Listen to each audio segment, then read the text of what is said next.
Que fue raptada en la ciudadela Marta de Roldós. La policía detuvo a 5 sospechosos. Otro ataque de sicarios. Funcionario de la prefectura de Santa Elena fue asesinado a tiros cuando se movilizaba en su camioneta.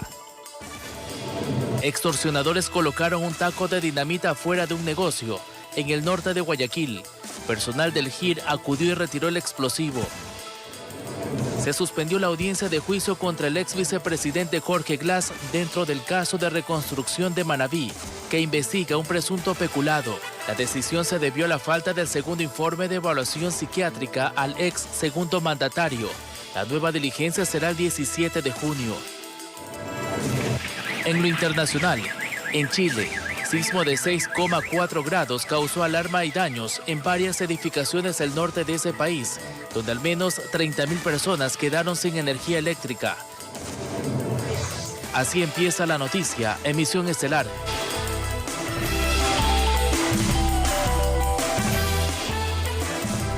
Bienvenidos. Dentro de una cisterna en el noroeste de Guayaquil, la policía halló 4 cadáveres de personas que habían sido secuestradas.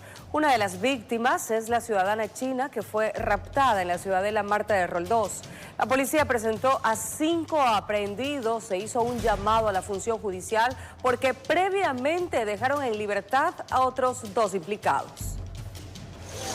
A las 6:20 de la mañana de este viernes, el hallazgo de los cadáveres de 4 personas en la cooperativa Nueva Frontera del noroeste de Guayaquil, que habían sido secuestradas y cuyos cuerpos estaban dentro de una cisterna, encadenados con visibles signos de tortura y de asfixia, generó consternación. La policía precisó que los secuestros se dieron entre el 29 de mayo y el 5 de junio del presente año, y existen 5 personas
Y sobre este mismo caso, la Fiscalía y el Consejo de la Judicatura emitieron comunicados explicando las decisiones de sus funcionarios en la audiencia de formulación de cargos contra 2 detenidos por el secuestro de la comerciante china en Guayaquil. En aquella diligencia, los 2 quedaron en libertad. La Policía Nacional y la opinión pública cuestionan, y estas instituciones del sistema judicial respondieron la noche de este jueves 6 de junio por una audiencia efectuada el 31 de mayo en una de las salas del edificio adjunto al cuartel Modelo en Guayaquil, donde los uniformados presentaron a 2 hombres sospechosos de haber secuestrado a una mujer de nacionalidad china en su despensa en la ciudadela Marta de Roldós, al norte de Guayaquil. De la diligencia judicial, los esposados se fueron directo a sus casas. La Fiscalía asegura que formuló cargos y solicitó prisión preventiva para Yorli P., alias Cocacho, y prohibición de ausentarse del país y presentaciones periódicas para Byron M., alias Pinky, como consta en el acta de la diligencia que es pública. Además que la decisión de no acoger la medida cautelar de prisión preventiva fue tomada por el juez que conoció la causa, alegando que no tenía antecedentes penales, lo que también consta en el acta de audiencia. Y líneas más adelante resalta, Fiscalía ha dispuesto el control jurídico de la actuación fiscal en el referido procedimiento, cumpliendo con el lineamiento institucional de actuar con transparencia. Por su parte, el Consejo de la Judicatura respondió por la misma vía que, durante la audiencia, la Fiscalía, en uso de sus atribuciones, solicitó medidas cautelares a la prisión preventiva para alias Pinky, y que con base en los elementos expuestos por las partes procesales, el juez que conoce la causa tuvo que acoger el pedido formulado por la Fiscalía y dispuso la aplicación de las medidas cautelares solicitadas, y que en virtud del principio de igualdad y no discriminación, estas medidas también fueron concedidas para alias Cocacho, quien fue aprehendido en las mismas circunstancias, y que es importante señalar que, conforme a la normativa vigente, corresponde a la Fiscalía formular cargos y solicitar medidas cautelares, mientras que el juez resuelve en función de lo solicitado y de los elementos presentados durante la audiencia, informó Charlie Pisa. En breves minutos, amigos, tendremos una actualización importante sobre este tema, así que permanezcan muy atentos. Por otra parte, sicarios acribillaron a un funcionario de la prefectura de Santa Elena cuando se movilizaba en su camioneta. El funcionario se desempeñaba como director administrativo. La policía investiga este asesinato que ha consternado a los habitantes de la península. Consternación en la provincia de Santa Elena por el asesinato de Juan Antón Murillo, quien se desempeñaba como director administrativo de la prefectura. El funcionario fue atacado a tiros la tarde de este viernes mientras se desplazaba en su camioneta. El crimen ocurrió en la vía Santa Elena La Libertad, cerca de la Universidad Estatal. Testigos aseguran que dos hombres en una motocicleta interceptaron el vehículo y dispararon varias veces, haciendo que desvíe su vehículo hasta una pared, provocando su muerte inmediata.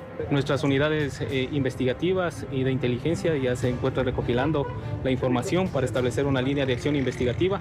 En este momento no podemos dar más datos, tenemos una información que vamos a continuar investigando y para determinar a los posibles responsables. Según las primeras investigaciones, los sicarios habrían seguido a Murillo desde la sede de la prefectura. Haciendo un seguimiento posiblemente desde la prefectura, a lo que le interceptan aquí en el semáforo es lo que hacen las descargas y las percusiones de los diferentes cartuchos. En la escena, la policía levantó más de 14 indicios balísticos. La Fiscalía señaló en su cuenta X que se abrió una investigación por el asesinato de un funcionario de la prefectura de Santa Elena. Conocimientos que son 12 a bordo de una moto, estamos, como le digo, estamos en flagrancia, vamos a seguir explotando las diferentes acciones que nos permita llegar a identificar a los posibles responsables. Por su parte, la entidad distrital lamentó públicamente el hecho que ha generado preocupación entre los habitantes y empleados públicos. Desde la provincia de Santa Elena, informó Darwin Villao. Un ataque de sicarios cobró la vida de un agente civil de tránsito en Manta, provincia de Manabí. El hecho violento ocurrió la mañana de este viernes en los exteriores de una urbanización. La víctima, de 26 años, intentó correr para buscar un lugar seguro, pero fue alcanzado por los disparos. Una cámara de seguridad grabó en Manta el crimen del agente civil de tránsito Víctor Francisco Villagómez, asesinado a balazos en los exteriores de una urbanización ubicada en la vía San Mateo. El agente de 26 años de edad fue abordado por un sicario en motocicleta que lo iba siguiendo y lo alcanzó en el ingreso de la urbanización. Uno que anda por ahí y le cae un balazo, no sabemos qué es lo que va a pasar. A la escena llegaron peritos de criminalística y INASE, quienes fijaron los indicios balísticos y realizaron el levantamiento del cadáver. Sí, una vez que los señores de la DINASE corroboraron la documentación del fallecido, pues nos indican que se trata de un agente civil de tránsito de esta ciudad de Manta. En Manta el hecho genera preocupación. En los últimos 3 años, 12 funcionarios de la agencia de tránsito han sido asesinados, 10 eran agentes civiles. ¿Cómo es posible que alguien que mata ande por aquí todavía deambulando? y no los mete siquiera que deben de endurecer las penas. Ojalá esta nueva asamblea se ponga mano dura. Este año, en menos de un mes, 2 agentes han sido víctimas de sicarios. Ulises Rafael Bravo Mendoza, presidente de la Asociación de Agentes de Tránsito, fue asesinado el 9 de mayo. 28 días después, Víctor Villagómez también fue victimado a tiros. Con cámaras de Eduardo García desde la provincia de Manabí, informó Wendy Delgado. En la Ciudadela, La Alborada, nuevamente extorsionadores colocaron un taco de dinamita afuera de un negocio. Personal del GIR acudió y retiró el explosivo. En cuestión de minutos se corrió la voz y nuevamente los moradores de la etapa 12 de La Alborada salieron de sus casas y fueron testigos de la intervención policial en su sector. Y es que en 9 días es el segundo artefacto explosivo que un grupo de delincuentes deja en este local de comida. El pasado 28 de mayo a una empleada del restaurante, motorizados le entregaron un paquete que contenía un taco de dinamita. Ese día en el lugar hubo temor. Se cerró la calle y agentes del Grupo de Intervención y Rescate realizaron una detonación controlada del artefacto.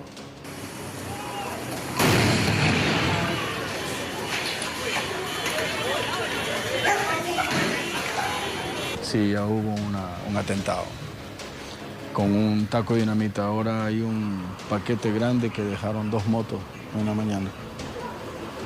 Este viernes los expertos en explosivos volvieron a la zona y prefirieron trasladar el nuevo taco de dinamita para realizar la detonación en otro lugar.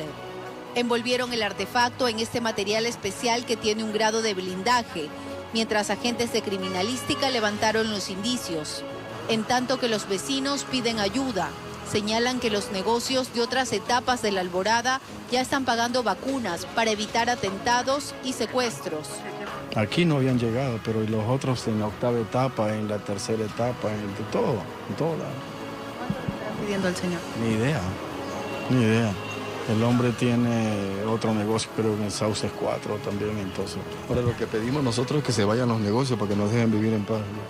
Informó Carolina Pimentel. Pascuales vivió una jornada violenta. Maite Morán con los detalles. Nos enlazamos en vivo. Maite, adelante con tu reporte. Buenas noches. Buenas noches, Ana y amigos televidentes. Así es, un hombre fue baleado cuando salía del mercado, mientras que otra persona fue asesinada a pocas cuadras del lugar. Veamos el reporte que nos tiene Charlie Pisa. Estuvo media hora en el piso sin que llegue una ambulancia con paramédicos para que le dé los primeros auxilios. Hubo una balacera frente al mercado de Pascuales y este ciudadano realizaba unas compras del otro lado de la calle y fue alcanzado por un proyectil. Según testigos, es una víctima colateral, al que le ingresó una bala por una mejilla y le salió por la otra. Venía con otros clientes, era chofer de otros clientes y estaban comprando plantitas aquí. A los pocos minutos se confirmaba de la detención de este hombre en otro barrio. Hubo una persecución de la Policía Nacional que terminó con esta intervención. Por aquí indicaban que él habría participado en el hecho violento y fue presentado con ese revólver como indicio. Y que fue el que causó pues las heridas o parte de los disparos a la persona hoy víctima. Se encuentra estable la víctima. Se trata de una familia del sector. Lo que se presume o suponemos que estaba cobrando lo que es la denominada extorsión o vacuna. Ya en horas de la tarde, cerca del mercado antiguo, los uniformados de la policía volvían a custodiar una escena violenta. Era un vehículo con impactos de bala en las puertas y parabrisas. Y en el interior, el conductor sin vida con orificios de ingreso de proyectil en la cabeza y tórax. Es un ciudadano que ya ha tenido varios atentados, 4 exactamente, a quien ya se le había indicado a que se ponga a buen recaudo, puesto de que tiene antecedentes penales. No sabemos qué vino a hacer a este sitio, pero se ha estacionado en el lugar. Al parecer tiene relación con lo que sucedió en la mañana. Lo que se cree o se presume que ha venido a coordinar para que no hayan las denuncias respectivas en contra del ciudadano que quiso perpetrar el sicariato en la mañana. El cuerpo fue levantado en medio del asombro de los habitantes de esa parroquia, que al igual que en otros sectores de la ciudad, no se sabe cuándo va a terminar o se va a contener esa ola de crímenes, informó Charlie Pisa. De enero a la fecha, el país registra más de 1.600 muertes violentas. Lo que se sabe en cuanto a la zona 8 es que existen 3 distritos que son los más complejos. Nueva Prosperina, que ocupa el primer lugar en muertes violentas, luego le sigue el Cantón Durán y Pascuales, justamente el que conversábamos hace pocos minutos, ocupa el tercer lugar. El año pasado, a esta fecha, se dieron 100 muertes violentas, mientras que este año ya van 200 casos. Analí, tú continúas con mayor información. Crítica cifra, Maite, gracias por este dato adicional. Bien, vamos con más noticias. La policía rescató a 2 menores de edad que eran explotadas sexualmente en la provincia de Los Ríos. El operativo se ejecutó en los cantones Quevedo y Buena Fe. Una serie de allanamientos como parte del operativo policial Apolo 19 desarrollado la noche de este jueves en Buena Fe y Quevedo dejaron como resultados la detención de varios ciudadanos, el decomiso de armas de fuego y, lo más delicado, el rescate de 2 adolescentes de 17 años quienes eran víctimas de explotación sexual. En esta intervención fueron aprehendidas 2 personas. Como resultados de esta intervención, 2 personas aprehendidas, Cristian S. de 33 años y Edison B. de 31 años sin antecedentes. En otra intervención, esta vez al interior de una bodega en Quevedo, las unidades de policía decomisaron armas, 5.000 municiones de fusiles, pistolas y escopetas, además de electrodomésticos robados. Los objetos robados que eran atracados en el anillo vial y también donde organizaban las operaciones delictivas. En total, los operativos dejaron 6 personas aprehendidas y las investigaciones continúan para identificar posibles redes delictivas que siguen operando en esos cantones de la provincia de Los Ríos, informó Martín Soto. Se suspendió la audiencia de juicio contra el ex vicepresidente Jorge Glass dentro del caso Reconstrucción de Manabí que investiga presunto peculado. La decisión se debió a la falta del informe de la evaluación psiquiátrica al ex segundo mandatario. La nueva diligencia será el 17 de julio. Visiblemente delgado se pudo observar a Jorge Glass en el 8º piso de la Corte Nacional de Justicia en Quito, hasta donde acudió para enfrentar la audiencia de juicio por presunto peculado relacionado a la reconstrucción de Manabí. Sin embargo, primero se tenía que evacuar una solicitud de excusa, a lo que no se acogieron los jueces Javier de la Cadena y Marco Rodríguez. Por otro lado, la jueza Mercedes Caicedo no dio paso a un pedido de recusación. Para ella se trata de maniobras dilatorias, por lo que inclusive dispuso que el plazo para la prisión preventiva, que en este caso para Glass se cumple el 6 de julio, queda sin efecto. Andrés Villegas, uno de los abogados de Glass, salió a dar la cara. ¿Cómo puede haber imparcialidad en el caso Reconstrucción, en donde se analizan 11 contratos en 2 jueces que ya han dicho que el ingeniero Glass manejaba el sistema de contratación? ¿Qué objetividad podemos esperar? ¿O acaso van a cambiar de opinión en este proceso penal? Por ello fue que se lo recusó. La diligencia legal tampoco se pudo instalar porque todavía no se cuenta con la evaluación psiquiátrica que el juez, que sustanció la etapa de evaluación y preparatoria a juicio, dispuso. Damaris Cáceres, su otra abogada, descartó que la intención sea evadir a la justicia. Lo que nosotros buscamos es que se pueda evidenciar que existen problemas tanto físicos, psicológicos. Él tiene una condición médica bastante complicada y no es adecuado que se encuentre en el Centro de Privación de la Libertad número 3 Guayas, sino él debería estar en un lugar donde tenga acceso a médicos especializados, donde pueda tener acceso a medicinas. La magistrada Caicedo dispuso que para el 17 de junio se instale la audiencia y se deberá contar con el informe psiquiátrico. Otro de los procesados es Carlos Bernal, quien se conectó vía telemática. No se conoce su paradero. He asumido la defensa de Carlos Bernal una vez que he revisado el proceso y encuentro que no existen elementos en su contra, por cuanto él, en su calidad de secretario de Reconstrucción, no manejó fondos algunos, no dirigió contratos, no fue un ente público contratante. Por el momento, Glass permanece en la cárcel 4 en la capital, a donde fue trasladado desde La Roca para la audiencia. Informó Héctor Romero. 22 horas con 20 minutos, amables televidentes. Es momento de un corte comercial, pero cuando regresemos les contaremos sobre la detención de un sospechoso de los atentados registrados en la bahía que dejaron módulos destruidos. La policía busca a otros 2 presuntos implicados.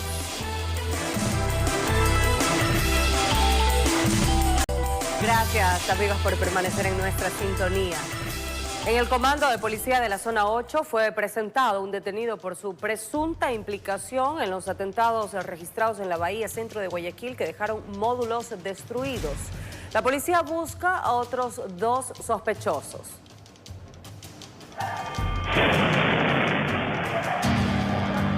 Este jueves fue el último atentado que se registró en el centro de Guayaquil, exactamente en Noguchi y Calixto Romero, cerca de la bahía, 2 días después de la detonación de explosivos que destruyeron varios módulos de vendedores.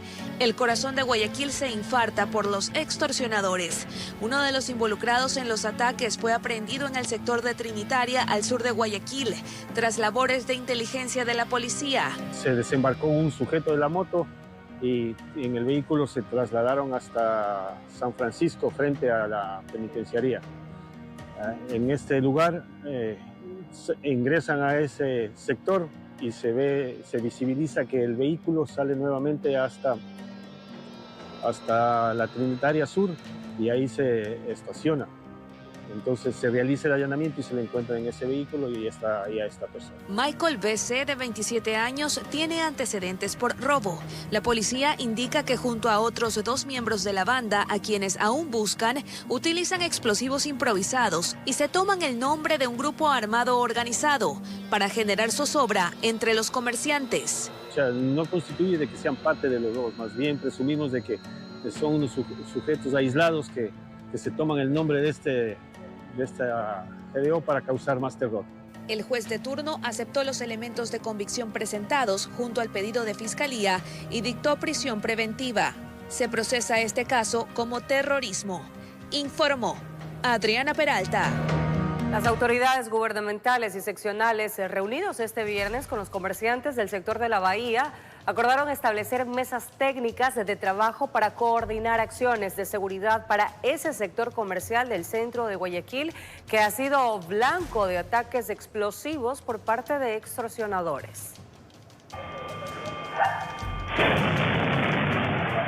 Tremenda explosión que hubo, nada más. No se sabe sinceramente para qué fue. Luego de los atentados con explosivos registrados en el sector de la bahía de Guayaquil, las constantes amenazas por vacunas extorsivas y el clamor de los comerciantes en ser ayudados, las autoridades locales y nacionales se reunieron para articular acciones.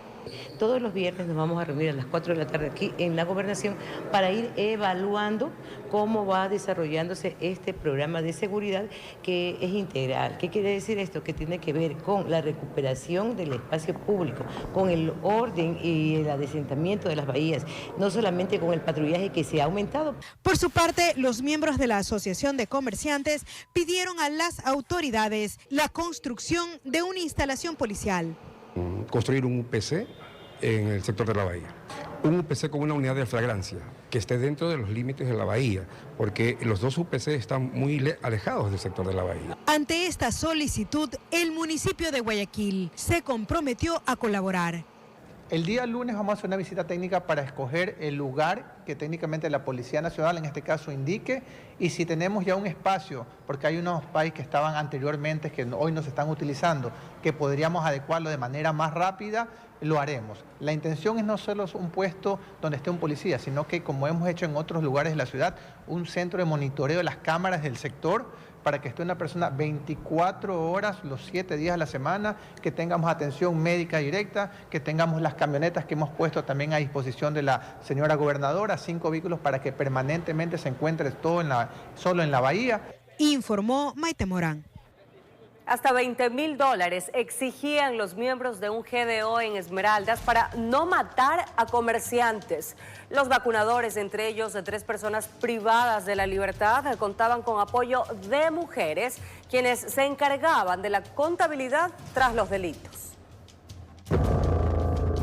Es el momento en el que miembros del bloque de seguridad ingresaron al sector de aire libre en Esmeraldas para detener a una mujer. Llegaron fuertemente armados a repeler un posible ataque.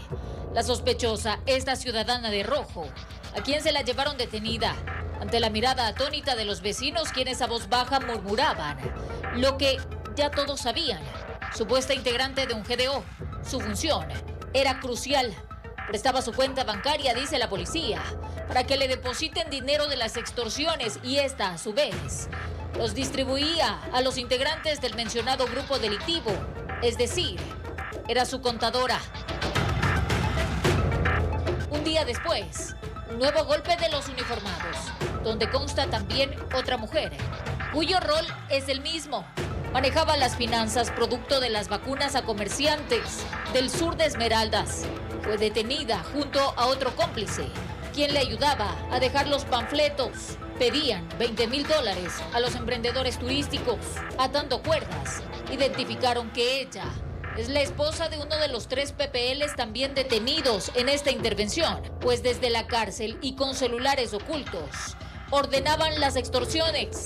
Esta banda delictiva pertenece a la banda de los Tiguerones. Como indicio se ha recopilado 4 teléfonos celulares, un vehículo retenido y dinero en efectivo. El mismo delito en ambos casos con 6 detenidos, gracias a las denuncias de los comerciantes que están cansados de vivir entre el miedo. Equipos especializados antisecuestro se encuentran en la zona. Informó Marilyn Jaramillo. Un intento de secuestro de una estudiante fuera de una institución educativa se registró en el norte de Quito. La joven fue abordada por sujetos que descendieron de un vehículo e intentaron subirla a la fuerza.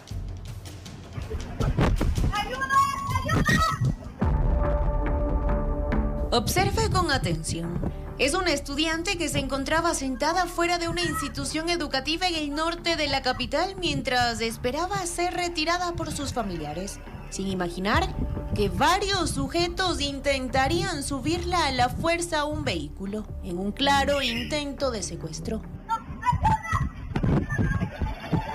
Estaban 2 personas, eran 2 negritos.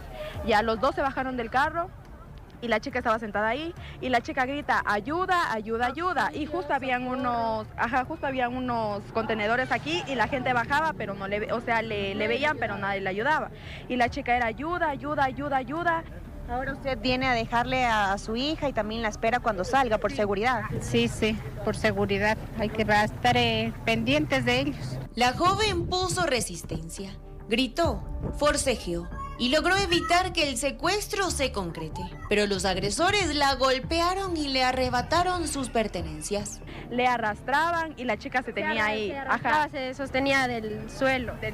Y creo que le quitaron también incluso el zapato. Le patean en las piernas y eso que creo que la chica se tiene en el piso y no se da en la cabeza. La comunidad educativa se encuentra consternada.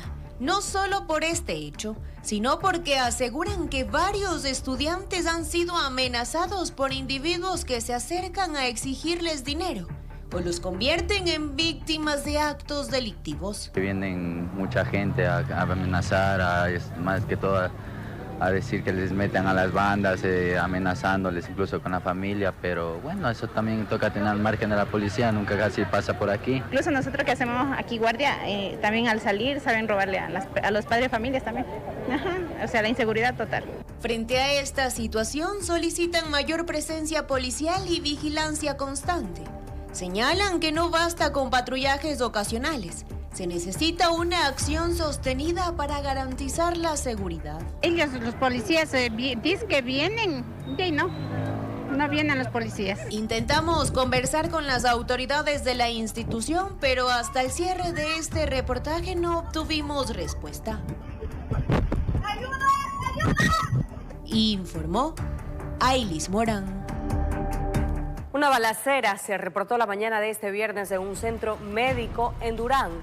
5 pacientes resultaron heridos, entre ellos un niño de 5 años.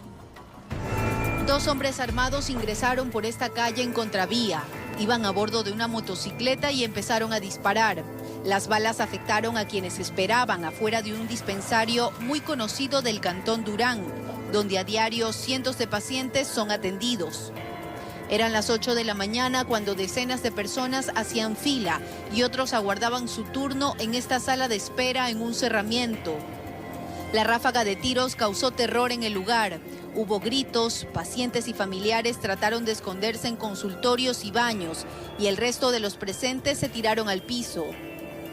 En total, 5 personas resultaron heridas y fueron trasladadas hasta un hospital tras ser estabilizados por personal médico del dispensario. Entre los afectados está un menor de solo 5 años, 2 mujeres de mediana edad y 2 hombres. Todos estarían estables, según el primer reporte policial, en el que se detalla que los sospechosos vestían chompas negras y realizaron al menos 8 disparos. Las causas de este ataque armado aún no han sido aclaradas por los investigadores.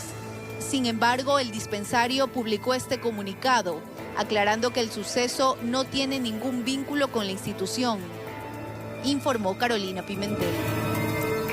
Un hombre fue asesinado al norte de la Tacunga, provincia de Cotopaxi. Sicarios se le propinaron al menos 11 disparos. Al hombre lo sorprendieron al momento que se encontraba en los exteriores de este taller de motos, ubicado en la avenida Antonio Clavijo y Cristóbal Cepeda, al norte de la Tacunga. Según testigos, 2 sujetos a bordo de una motocicleta llegaron y dispararon en contra del hoyo oxiso.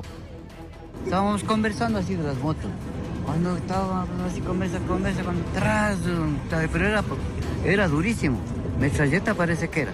El cadáver quedó en medio de la acera, ante la mirada atónita de los moradores y personas que circulaban por el lugar. La víctima, un hombre de 27 años, quien fue identificado como Oscar G., recibió al menos 11 impactos de bala. Se desconocen los motivos de este crimen, que según las características se trataría de una muerte selectiva. Dicho ciudadano iba a arreglar la motocicleta en esta mecánica y en el momento que está llegando se acerca una motocicleta con 2 individuos con cascos totalmente vestidos de color negro. Personal de criminalística y DINASED llegaron al lugar y una vez acordonado el área, iniciaron las investigaciones. En la escena del crimen recabaron los indicios balísticos que correspondería a un arma de calibre 9 milímetros. Establecimos el código 3 para lo que es la persecución ininterrumpida de cada uno de estos sujetos que fueron provocando esta muerte selectiva. Por el sector de San Buenaventura nos indicaban de que iban estos individuos y el seguimiento de nuestras fuerzas policiales hasta que perdimos el rastro de los ciudadanos. El cadáver del desafortunado hombre fue trasladado hasta la morgue. Las investigaciones continuarán para determinar las motivaciones del hecho y dar con los responsables de este nuevo crimen, que ya eleva a 8 muertes violentas registradas en la provincia de Cotopaxi. Informó Darwin Altamirano. Y muy atentos con el siguiente caso insólito que se lo contaremos al volver de esta pausa. Decomisaron en Perú 110 lagartijas. Fueron recibidos en Santa Elena los 3 pescadores artesanales que sobrevivieron 15 días a la deriva en alta mar. Los tripulantes se quedaron varados por una avería en el motor. Aquí los detalles. Cerca de la 1 de la tarde de este viernes, la Capitanía del Puerto de Salinas anunció la llegada de los 3 pescadores que habían permanecido desaparecidos durante 15 días en alta mar. En el muelle, sus familiares los esperaban con ansiedad y esperanza, aguardando el reencuentro que tanto habían soñado. Los hombres llegaron a bordo de un buque hasta la costa del balneario de Salinas y luego fueron trasladados en una lancha de la Capitanía hasta el muelle. El emotivo reencuentro estuvo marcado por abrazos, llanto y una profunda alegría entre los presentes.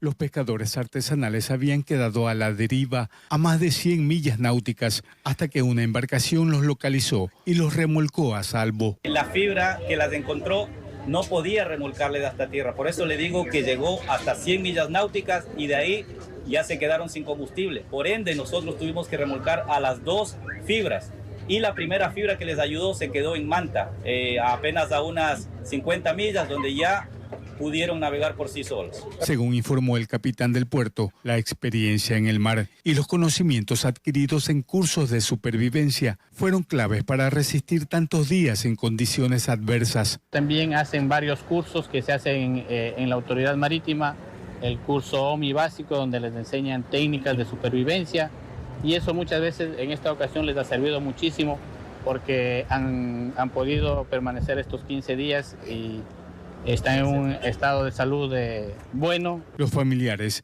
nunca perdieron la fe y aseguran que su regreso fue un verdadero milagro. Este es un milagro de Dios. Mi hijo ha vuelto a nacer, gracias a Dios, pero aquí lo tengo sano y salvo a mi hijo. Un milagro, es un milagro de parte de Dios para con nosotros, y esto es una gran muestra de que Dios existe y de que hay un Dios real, que todo lo cumple y ve el corazón de las personas. Desde la provincia de Santa Elena, informó Darwin Villao. En lo internacional, les contamos que después de más de 30 años, Cuba abrirá una oficina consular en Guayaquil. El embajador de ese país caribeño, Basilio Gutiérrez, visitó la sede del Honorable Cuerpo Consular, donde se llevó a cabo la firma para la apertura del consulado cubano en nuestra ciudad. El acto contó con la presencia del decano del Honorable Cuerpo Consular de Guayaquil, Javier Simón Isaías, y otros funcionarios e invitados, quienes fueron testigos de la firma del acta para la apertura del nuevo consulado cubano en la urbe porteña. La oficina consular cubana no solo prestará servicios a los residentes de ese país caribeño en nuestra ciudad, sino que ayudará a gestionar posgrados, maestrías y becas para ecuatorianos que deseen estudiar en Cuba, además de los visados. La nueva oficina comenzará a atender desde este lunes. Cuba apuesta por el multilateralismo y le damos gran importancia a nuestras relaciones de amistad, de cooperación con el Ecuador. Es muy significativa la contribución del Honorable Cuerpo Diplomático de Guayaquil. La nueva oficina consular también gestionará turismo especializado como el de salud y convenios con compañías e instituciones. Desde 2021, en Cuba ya hay pequeñas empresas privadas que están tratando de conectarse con Latinoamérica para tener relaciones de negocios. Hoy día se exporta café, se exporta cacao, se exportan derivados del banano hacia Cuba desde el Ecuador, aceite de palma y otros productos más. O sea que Cuba se ha vuelto un mercado para los productos ecuatorianos, del mismo modo en que Ecuador se ha vuelto un mercado para los servicios, sobre todo profesionales de Cuba. El costo de la generación de la visa digital en Guayaquil será de $20. La ubicación. Texto final de la ley para la protección y defensa de los derechos de los animales. Sin embargo, esta iniciativa deberá ser conocida por el Pleno de la Asamblea para adoptar una resolución definitiva. El debate en torno al proyecto de ley orgánica para la protección y defensa de los derechos de los animales volvió a la agenda de la Asamblea Nacional luego de que la nueva Comisión de Biodiversidad decidiera no aprobar el texto final de la normativa durante su sesión virtual de este 6 de junio. El pasado 12 de mayo, el Pleno de la anterior Asamblea había resuelto que el proyecto no debía ser archivado, sino retornado a dicha comisión para su revisión. Esta decisión se basó en la necesidad de dar cumplimiento a las sentencias de la Corte Constitucional que establecen la obligación de proteger el bienestar animal. Sin embargo, varios legisladores consideraron que el contenido del proyecto presentaba disposiciones demasiado extremas, al punto de desconocer prácticas culturales tradicionales como las peleas de gallos, así como introducir restricciones que según sus críticos afectarían actividades productivas en sectores rurales. Que desde la óptica que hemos planteado no se ha cumplido lo que la Corte Constitucional ha determinado. Por eso es que hemos estado apoyando este tema del archivo y la propuesta del archivo. Recordemos que es un mandato de la Corte Constitucional que en la eventualidad que se mande al archivo se estaría cometiendo un delito gravísimo, que es el delito de destituidos por desacato a una orden constitucional. Durante la más reciente sesión, los miembros de la comisión coincidieron en que el texto debatido no alcanzaba los objetivos de protección animal que se esperaba de una legislación de este tipo. Permite métodos de enfaenamiento crueles, como la trituración, la asfixia, el ahogamiento o el aplastamiento para animales destinados al consumo.